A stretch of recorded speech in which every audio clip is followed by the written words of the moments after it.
عمرك دخلت سوبر ماركت ودورت على منتج اساسي زي اللبن او الزيت وفجأة بتلاقيه محطوط فوق شوية او تحت شوية؟ الغريب ان ده مش ترتيب عشوائي ابدا. في 2015 باحثين من جامعة كامبريدج عملوا تجربة على مجموعة من المتسوقين، قسموهم نصين. المجموعة الأولى المنتجات الأساسية اتحطت قدامهم في مستوى العين بالظبط، المجموعة التانية نفس المنتجات اتشالت من النص واتحطت فوق شوية أو تحت شوية.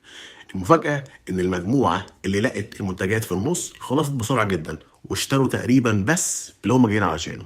أما المجموعة اللي اضطرت تدور فوق شوية أو تحت شوية فمش بس أخدوا المنتج الأساسي، لكن وهم بيدوروا عينيهم وقعت على منتجات تانية وكتير منهم حطها في العربية. التفسير هنا بسيط شوية. لما دماغك بتتعب من البحث بيبقى عندك استعداد أعلى إنك تستجيب لأي منتج تلاقيه في الطريق. يعني بمجرد إن المنتج الأساسي مستخبي فوق أو تحت شوية رحلتك بتطول واحتمالية الشراء العشوائي بتزيد.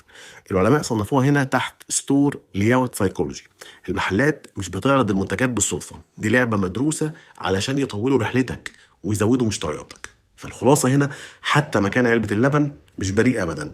أنت متخيل إنك بتدور بنفسك، لكن في الحقيقة هما بيوجهوا عينيك خطوة بخطوة علشان تشتري أكتر.